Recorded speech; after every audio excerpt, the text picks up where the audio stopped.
I'm making stewed tomatoes today. This is a great recipe for preserving your tomatoes as well as giving yourself a jump start on another recipe.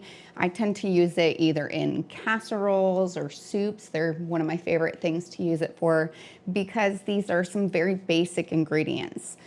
I have my tomatoes that have both been blanched to remove the skins and diced.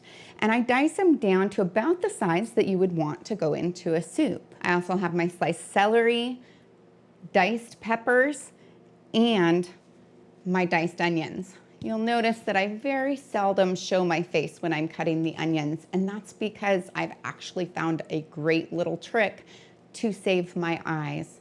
You can see how much time you would save not having to prep all those vegetables every time you want to do a soup or some kind of a casserole that's going to incorporate those.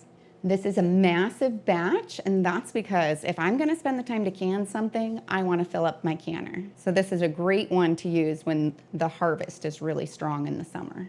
I begin with a large pot, add 22 pounds of tomatoes, 2 cups of celery, 1 cup of onions, and 1 red bell pepper. I also add 2 tablespoons of sugar and 4 teaspoons of salt. I stir these well, and then I'll put it on the stove, bring it up to a simmer, and keep it at a simmer for 10 minutes. Now it's time for me to jar up my stewed tomatoes, and I'll do that using a ladle and a jar funnel to fill up my quart-sized jars. When I fill my jars, I leave a 1-inch head space, which is the space from the top of the jar to the top of your food. I try to make sure that I get an even ratio of the liquids and the solids in the jar so that I don't end up with one jar that's just all sloppy and doesn't give me as much vegetable. I'll add 2 tablespoons of lemon juice to each one of these jars. Now it's time for me to debubble my jars. I like to use a chopstick to do that. Really, the key is you don't want to use anything that's metal because it could scratch the jar. So I just do something that's plastic or wood, and in my case, it's usually a wooden chopstick. And then I use a damp cloth to wipe off the rim of my jar. And then I just put on the lids to fingertip tight. Before adding them to my pressure canner, I need to add 3 quart-sized jars worth of liquid to the bottom. Then I load in my jars. This recipe ended up making 9 jars, which is kind of perfect. To safely pressure can, you have to have at least 2 quarts in each load. I actually put 3 in my bigger one and 6 in my other, but you could do 2 and 7. Then I'll put the lid on and turn the heat on high and wait for it to start steaming out of that chimney. Now that my canner is steaming, I'll set the timer for 10 minutes, and you can see that my pressure sensor is already up. It hasn't started to show up on the dial yet though. The timer's up, so now I'm gonna put my weight right on that vent. Now it's just a matter of waiting for the pressure to build up. Once the pressure builds up enough, the pressure indicator will pop up. Once the pressure indicator is up, I don't want to remove the lid because it would have too much force behind it and it could actually blow up into my face. Now I just have to wait for the indicator to get up to 11 pounds of pressure for me because I'm at 1,200 feet, but otherwise, if you're at sea level, it would be 10 pounds of pressure. You just kind of have to adjust that according to your elevation. And I'll keep it at 11 pounds of pressure for 20 minutes.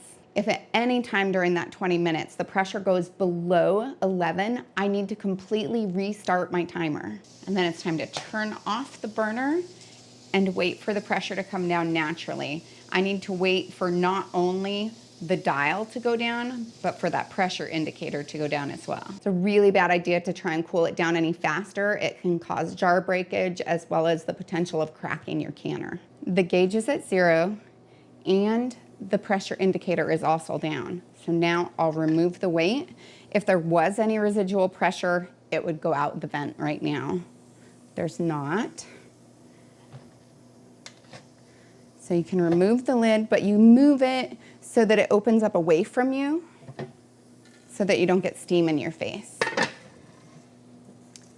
And now I'll set the timer for another 10 minutes. With my jars cooled, I'll remove them using a jar lifter and set them on the counter on a towel or a placemat. That's kind of my preferred thing to use. It's nice and thick, it works well. And I'll allow these to rest for 24 hours. At the end of that time, I'll check to make sure that the little button in the middle of the lid has gone down, indicating that there's a good seal. I'll then remove the rings, wash off the jars, and store them in a cool, dry place. Home canned goods are generally good for 1 to 3 years. So just a few short hours later, we're all done.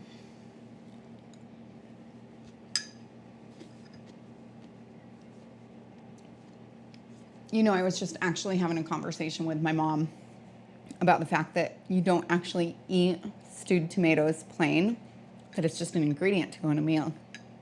And she was telling me that my stepdad actually will sit down with a jar of this and just eat it. So I'm thinking of that, and actually, it wouldn't be too bad.